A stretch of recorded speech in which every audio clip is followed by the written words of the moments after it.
नमस्कार मंडळी, आपले दत्तात्रय निकम क्रिएशनवर स्वागत करीत आहे. आज आपण इतिहास गडकिल्ल्यांचा या सदरात आपले राजे शिवाजी महाराज यांचा इतिहास आणि त्यांचे वैभव जाणून घेण्याचा प्रयत्न करणार आहोत. याची सुरुवात परंपरा इतिहासाची राजे शिवछत्रपती यांना सादर प्रणाम करून आजच्या विषयाची सुरुवात करणार आहोत. आजचा व्हिडिओ शेवटपर्यंत पहा आणि आपणास जर आमचा प्रयत्न आवडला असेल तर आमच्या चॅनलला सबस्क्राइब करा आणि बेल आयकॉन प्रेस करा, म्हणजे आमच्या नवीन व्हिडिओचे नोटिफिकेशन आपणास मिळेल. आजचा आपला विषय आहे किल्ले कमळगड सातारा. कमळगड हा भारताच्या महाराष्ट्र राज्यातील एक किल्ला आहे. याचे नाव काही जण कमालगड असे उच्चारतात आणि तसेच लिहितात सुद्धा. महाबळेश्वरच्या डोंगर रांगांनी अनेक ऐतिहासिक गड अलंकार सारखे धारण केलेले आहेत. वाई परगण्यातील एक उत्तुंग गिरिदुर्ग आहे. जावळी मोहिमेच्या आधी हा गड छत्रपती शिवाजी महाराज यांनी स्वराज्यात घेतला. नंतरच्या काळात सतत हा गड पायदळ सेनानी पिलाजी गोळे यांच्याकडे असल्याची नोंद सापडते. अशाच या किल्ले कमळगडाचा इतिहास आणि त्याबद्दलची माहिती आपण आजच्या व्हिडिओमध्ये पाहणार आहोत. चला तर मग सुरुवात करूया आजच्या व्हिडिओला. किल्ले कमळ इतिहास. कमळगड किल्ल्याचा महाबळेश्वरच्या डोंगर रांगांनी अनेक ऐतिहासिक गड अलंकारासारखे धारण केलेले आहेत. तसेच आपण चित्रामध्ये सुद्धा पाहू शकता कमालगड कसा दिसतो आहे तो. धोम धरणाच्या जलाशयाच्या मागील बाजूने एक डोंगर रांग पुढे आलेली दिसते. दोन्ही अंगाणी पाण्याचा वेढा असलेल्या या पर्वत राजीत हे एक अनोखे पाषाण पुष्प वर आलेले आहे. दक्षिणेकडे कृष्णा नदीचे खोरे आणि उत्तरेकडे वाळकी नदीचे खोरे यांच्या मधोमध हा दिमागदार किल्ला उभा आहे. कमळगड हा भारताच्या महाराष्ट्र राज्यातील एक किल्ला असून त्याला काही जण कमालगड असे सुद्धा संबोधतात व त्याचप्रमाणे तसे लिहितात. वाई परगण्यातील एक उत्तुंग गिरिदुर्ग आहे.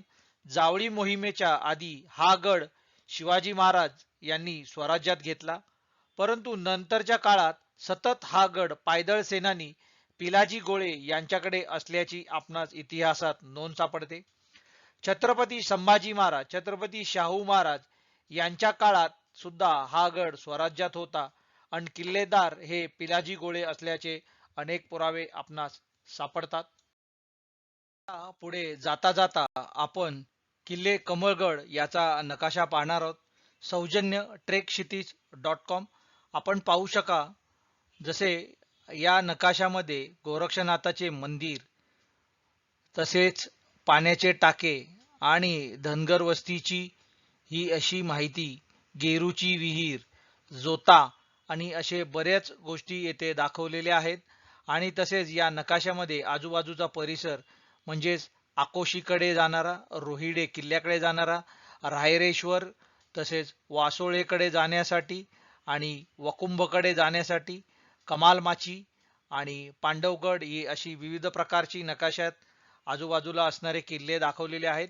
तसेच समोरून जाणारी कृष्णा नदी सुद्धा दाखवलेली आहे. या किल्ल्याची अत्यंभूत माहिती येथे आपणास सादर करण्याचा प्रयत्न केलेला आहे आणि आजूबाजूचा परिसर सुद्धा व्यवस्थितपणे दाखवलेला आहे. नाव कमालगड, उंची 42 फूट म्हणजे 1280 मीटर. प्रकार गिरिदुर्ग, चढाईची श्रेणी सोपी मध्यम. ठिकाण सातारा जिल्हा महाराष्ट्र भारत. जवळचे गाव नांदवणे.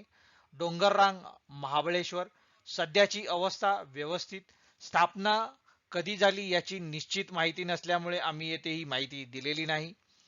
गडावर जाण्याच्या वाटा. वाई ते आकोशी अंतर 35 किलोमीटर आहे. आकोशी गावाकडे जाणारे नकाशामध्ये आपण पाहू शकता. आकोशी गावच्या पुढे चालत गेल्यावर डाव्या बाजूला दिसणाऱ्या डोंगर रांगेवर चढून जाण्यास अंदाजे पाऊण तास लागतो. या डोंगर रांगेवरून ठळक पायवाटेने पश्चिमेकडे कमळगडाच्या दिशेने चालत गेल्यावर पुन्हा एक चढ लागतो. तो चढ चढून गेल्यावर धनगर वस्ती लागते. या धनगर वस्तीला एका झऱ्यातून पाईप लाईन मधून पाणी आणलेले आहे. या पाईपलाईनच्या बरोबर 15 मिनिटे चालल्यानंतर एक छोटा रॉक पॅच लागतो. तो चढून वर गेल्यावर आपण कमळगडच्या खालील पठारावर पोहोचतो आणि पुढे वाट ही जंगलातून धनगराच्या घराजवळ जाते व येथून एक वाट आपल्याला शिडीपाशी घेऊन जाते. अशाच या प्रकारच्या कमळगडची माहिती आपण पुढे अशीच पाहणार आहोत. वाईजहून नांदवणे मार्गे गावी येण्यास सकाळी अंदाजे 9:30 वाजता एसटी बस आहे. वस्तीच्या पाठीमागील पहाडावरून तसेच वर गेले की 2-2.5 तास सावरती हा कमळगड आपणास पाहावयास मिळतो व तेथे तुम्हाला पोहोचता येते. गडावरील इतर महत्वाची माहिती. राहण्याची सोय. गडावर राहण्याची सोय नाही.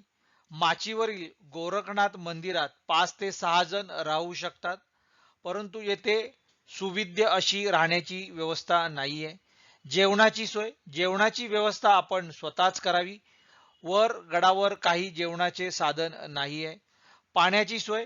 गोरखनाथ मंदिराच्या थोडे पुढे एक छोटे टाके आहे, तेथे पाणी असते, पण प्रवासादरम्यान आणि घराच्या वरती जाताना जे लागणारे पाणी आहे ते आपल्या बरोबर ठेवावे. जवळचे गाव नांदवणे.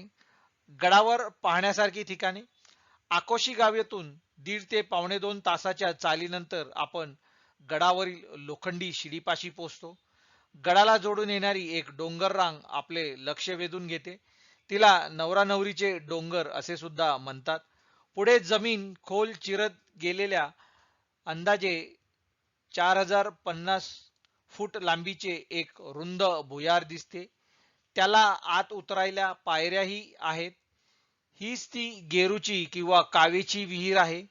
उंच अशा या 50 ते 55 पायऱ्या उतरत जाताना आपण डोंगराच्या पोटात जात असल्यासारख्या भास होतो. कमळगड किल्ल्याला भेट देण्याची उत्तम वेळ. तुम्ही तुमच्या सोयीनुसार कधी येथे भेट देऊ शकता. आणि कमळगड किल्ल्याचे प्रवेश शुल्क आणि इतर माहिती.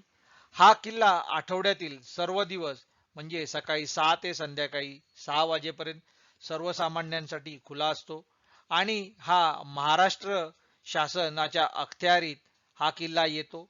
तर किल्ल्यावरती जाताना आपली सोय आपल्या बरोबर व्यवस्थित करून घेऊन जा आणि निश्चितपणे आपणास हा किल्ला पाहताना एक वेगळी मजा येईल.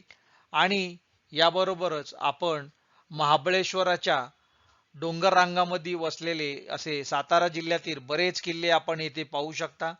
चला तर आपण जेव्हा कधी या गडाला भेट द्याल त्याचा अनुभव कसा होता त्याबद्दल आपणास आमच्या व्हिडिओमधून काही माहिती लागली तर पाहू शकता आणि या व्हिडिओतील माहिती आपणास कशी वाटली ती आम्हाला कमेंट बॉक्समध्ये जरूर कळवा. अशा प्रकारे छत्रपती शिवाजीराजे यांना सादर प्रणाम करून आज आपण येथेच थांबणार आहोत.